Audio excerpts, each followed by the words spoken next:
Right, I know this video is going to improve your game. This is some content that I've shared with my online clients.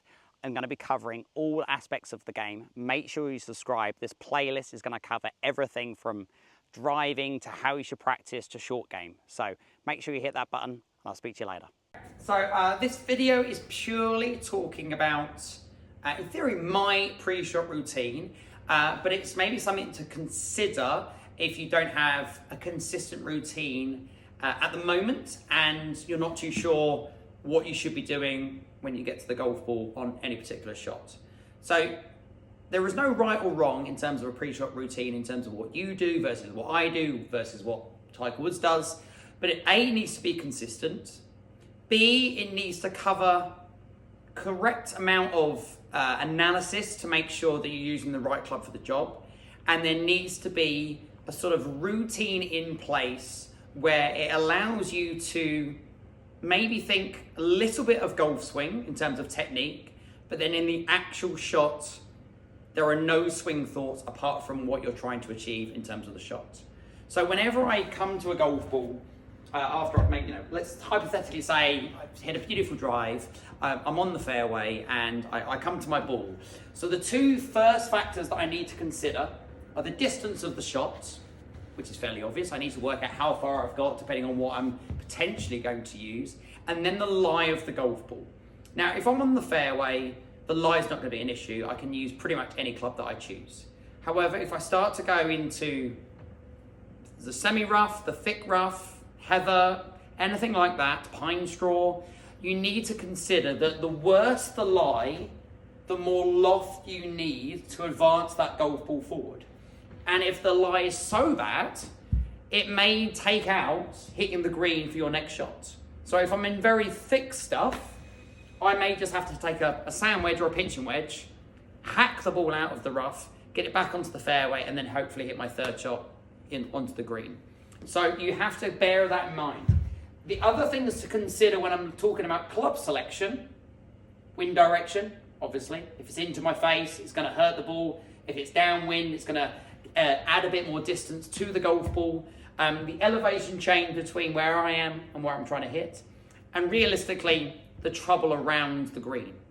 Most trouble is around the front of the green, and I would fully recommend that whatever yardage you think you're hitting, whether it's a watch, a Bushnell, a laser thing, a GPS, try to go for the yardage for the back of the green, because we're not all pros, and even I will misstrike a golf ball on a fairly regular basis. If you go for the back of the green and mishit it, then you'll lose a bit of yardage, and therefore you may still end up in the middle of the green or the front of the green. If you're trying to use a club for your Sunday best for the front pin, and therefore don't strike it purely, then you're going to end up short. You're going to be definitely short of the green, and maybe in some trouble that we don't necessarily need to be in. So your distance, your yardage when you're thinking about your shot should be back of the green and aim for the middle of the green. I'll be like, try not to go flag hunting is my best advice to any person really that's playing this game, because if you're in the middle of the green, you're never going to be far away from the pin. If you're trying to go flag hunting that's on the left and you miss it left, you short side yourself, as we would say, you've got a much harder shot for your next one. So I've done my analysis, I've thought about the distance that I've got, I've looked at the lie of the golf ball, I've taken into consideration all the elements of the world, and I've come to the conclusion that a 7-iron is the right club for me. What I then tend to do is I will tend to do 2 swings to the side of the golf ball, and this is where I do allow myself to think a little bit of technique. So I have a big problem with early extension. So at the moment I do a couple of feels where I'm feeling an exaggeration where I'm trying to keep my pelvis back. So that's just me really trying to exaggerate the feeling the way through. I'm not worried about striking the ground. Finally, I've had a conversation with someone the other day that was worried about if they don't hit the ground at all, that's going to lead into their next shot. So don't even worry about striking the ground. Just feel that you're just keeping loose, and maybe if you've got one swing thought, then that's completely fine. I then walk to the side of the golf ball to then get my visualization. It's very important for me to have a positive mindset and visualize the fact that I'm going to hit this beautiful little baby fade. It's going to end up 2 foot from the pin for a nice easy tap-in eagle, because I've hit it 350 off the tee. So I've visualized that I'm going to hit this nice shot.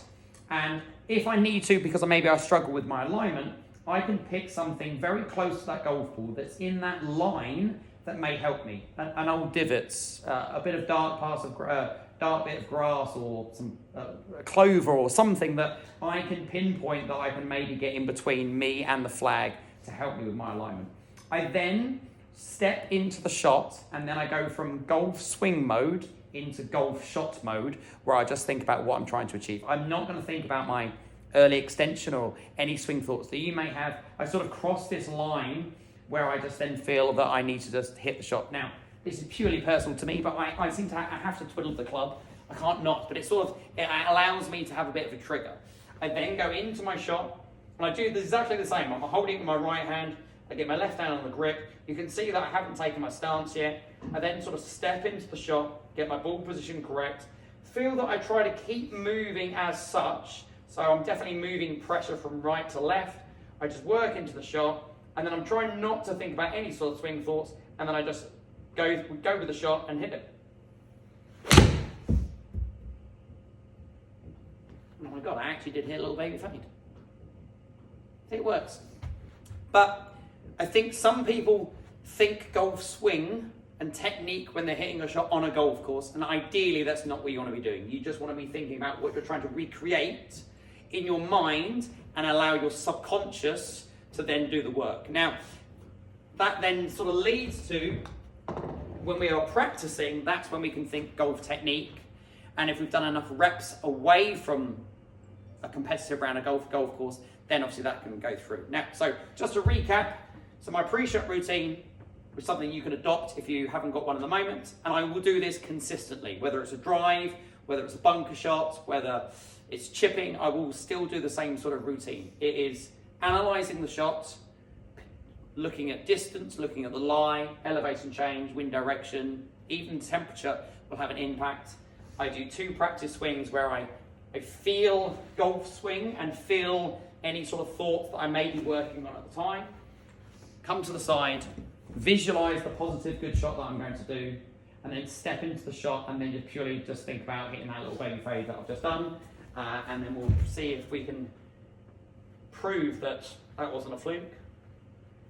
Get myself comfortable, keep moving, tension free, and then just let the shot go. Oh, not quite as good, but still fade a little bit. So if you haven't got a pre-shot routine, I'm not saying you have to copy it, but there are some good ideas that you can take away with.